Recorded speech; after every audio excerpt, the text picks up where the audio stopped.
My bad. All right. Your next to last assignment is right here. This is installing Security Onion. Okay, you can find it on the web. I downloaded it today to make sure it all worked. You can download the ISO, and you can run it, the live CD basically right off the ISO. The problem with that is you're not going to be able to run Snorby and Snort unless you install it. Okay? Now, I also, if you read the first statement there, I gave you the version number. That's the one I used. You don't have to stick with that one, but at least I know this one works. I want you to install it into a virtual machine that you create. I was getting ready to make you all one. I said, you know, some of these people don't have a clue how to make a virtual machine. So make one. Get VirtualBox. You can get VMware from free from Arlene, which if you haven't been taking advantage of that, you need to. You can get Fusion for free for the Mac. You can get VMware Workstation free. And you can even run vSphere through it. You get all kinds of stuff for free. So go to Arlene's website. Let me show you where to get it. Let me show you where to get it if you don't know how to get it. Because as a student, you should have gotten an email in your student account. It would have been something like directory import or something like that. Okay, and if you go to rose.edu, okay, and then I know the direct link, but I'm pretty sure if you go to faculty, you can probably find it. Yeah, faculty. Oh wow, that page looks really good. But it's basically rose.edu. Wait, no, I'm sorry. It's my.rose.edu/faculty/A.Haynes, right there. myrose.edu/faculty/A.Haynes. Okay? And it comes here. If for some reason you lost your email, send her an email. She'll set you up one. Under MSDN AA, you get all the Microsoft stuff. You can have Access, Exchange, all those things for free. And they're not limited editions. They're the real editions that are good forever. Now, we actually had a meeting just the other day where it looks like we might, I stress might, be able to get Office for free. Because what it is we're working with Teach Systems about our Adobe licensing. Adobe is very expensive. I don't know if you know that.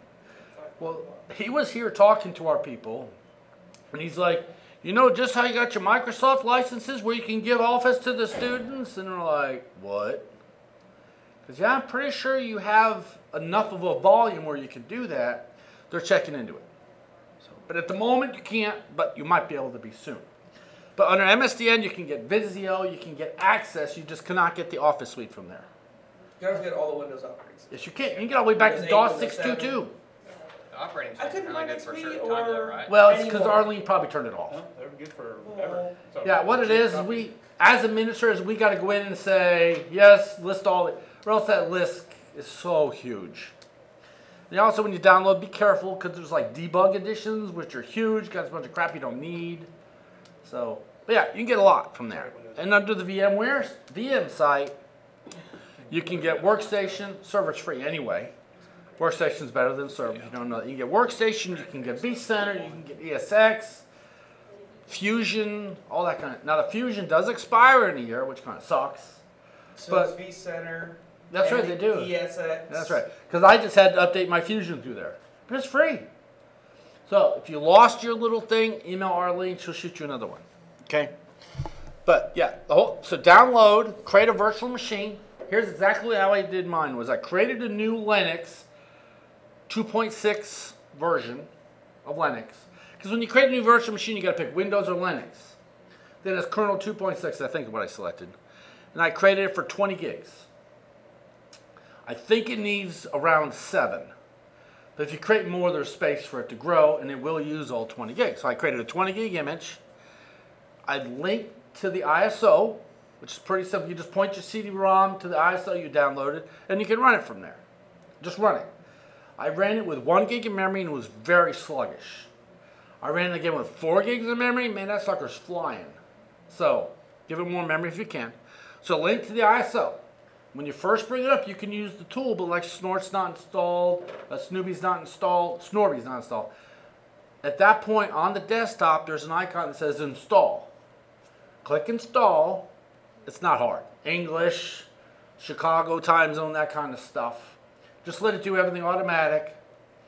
Now during the install, it's going to tell you, hey, once you're done with the install, run setup, or else Snorby won't work correctly. So now I even put a web page link on there of how to install it. So directly below the assignment, there's one, how to install and configure Security Onion. So go there. So you run the install, reboot, run the setup, then Snorby and Snort should be working for the most part. That's what I want to get to for this point. And next lab, I was hoping to have it done today. I just didn't get a chance to get it done, so I'm going to do it in 2 labs. I'm going to make some Snort rules. We got to make rules to do different things. I show you in my pictures here. Okay, so once installed, configure Snorby and Snort. Get it through, and that's what Snorby looks like. You can see I've caught nothing at this moment, but it's running. Okay, and there's plenty of videos out there about. If you type in Security Onion Snorby, there's YouTube videos everywhere about it. That's what Snort looks like. Now my Snort was capturing traffic for a long time. Then I did Control C, and that's what the results look like. So I want you to show me that you at least captured something. Are we going to do a TCP replay? Or are you going to send us a... I don't know what we're going to do yet. Probably. Okay. That's what I want to come up with. There was, when running Snort for the first time, actually, when running Snort at all. Well, with this system, you got to create your own user account, which will not be a root account. You will not be able to configure the interfaces on Snort without sudo. Do you know what sudo is? Okay. If I was to tell you to make me a sandwich, okay, there's a XCID's got that one that's like, make me a sandwich. And the guy's like, no. It's like sudo make me a sandwich. It's basically, I'm telling you as an administrator to make me a sandwich. So run sudo snort basically says run as administrator. That's exactly what it is. So if you try to run snort, you have to specify -I, which is on the instruction page. You have to specify -I, then the interface. Because you got to tell snort to listen on a certain interface initially. Unless I give you a TCP dump file.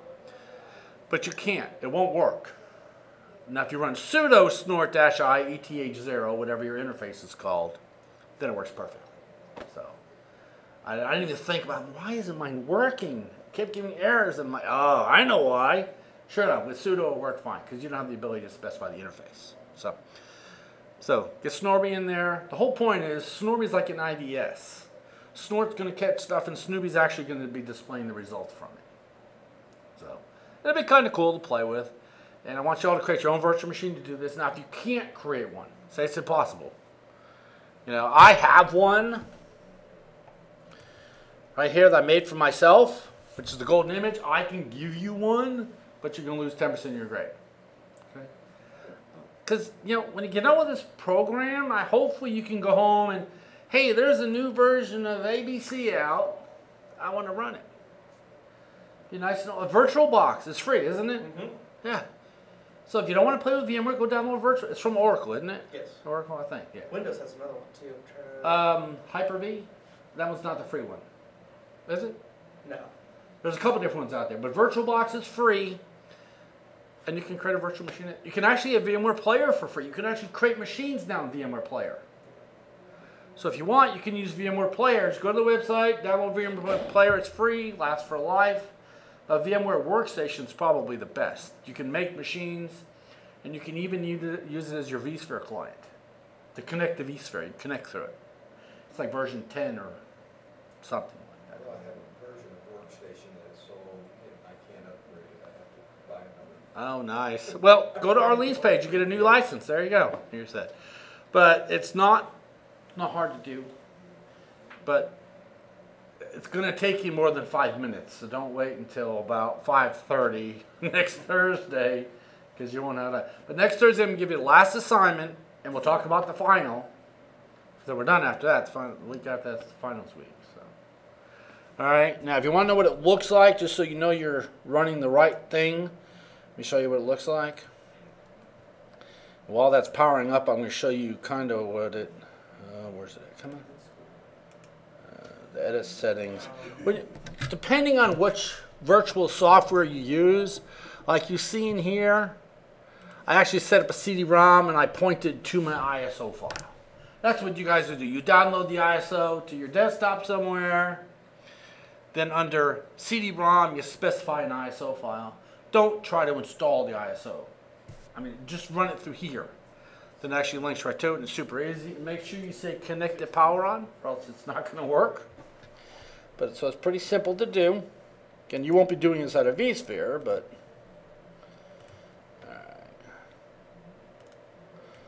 all right, so it comes up in here. You have to create an account.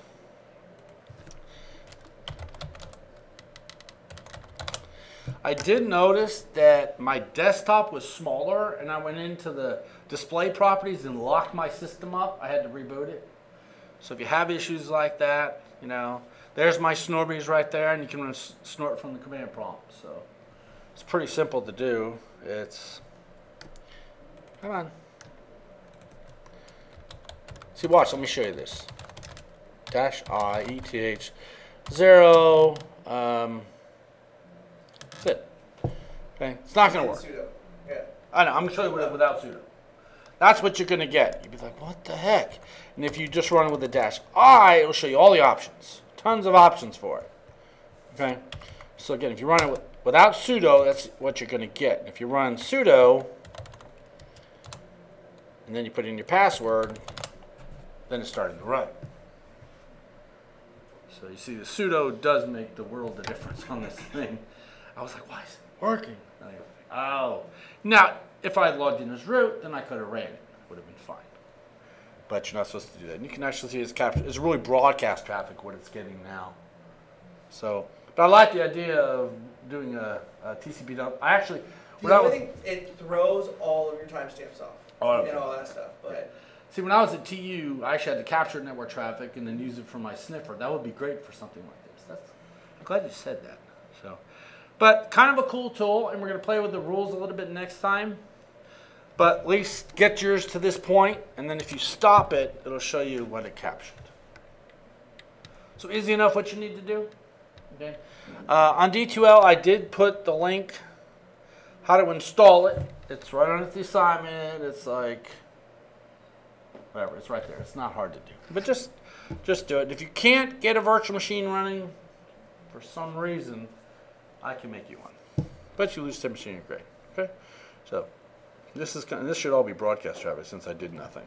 So all right. Shut down. Oh, I should be able to say sudo. There it goes. All right, so pretty nice tool. I should show you some of the other options. Play around in it. What they're saying is Security Onion is kind of like the IDS of Kali. It's like Kali, it's like Backtrack, but IDS-wise. This was the #1 tool the Devon people wanted us to play with. Security Onion and Snort and all that stuff. So I figure we might as well cover something that people actually want. So kind of a cool thing. So all I want from you is a couple screenshots. Show me you ran it.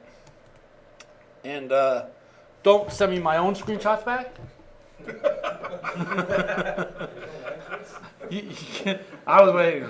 And there's a way I can tell. There's something special on the screen that I can tell they're my screenshots. And if you copy and paste out, that's not going to work.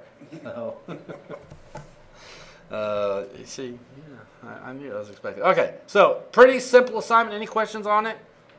Just get it up and running, and then I was going to actually have Snort running in my version of Kali, and I also have it running in my Windows box. But I got to thinking this is really a cool tool to use. You might as well do it in here. So gives you. I'm assuming no one's ever run Security Onion before. Okay, you got it. So, nice tool.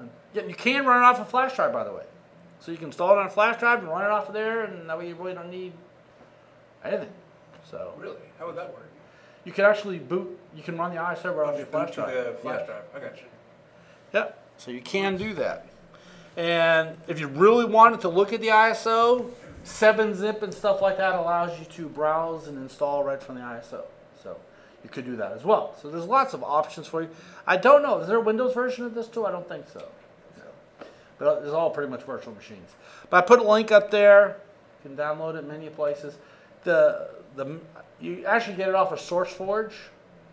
That's where the project is. If you know anything, SourceForge is one of the more reliable places to get this kind of stuff from. That's why I trust them. But their mirror was slow today. It took me 20, 30 minutes to get it. So expect it to take a little bit. All right. So that's enough for your second to final assignment. The next one, you're actually going to be using it to do something. All right.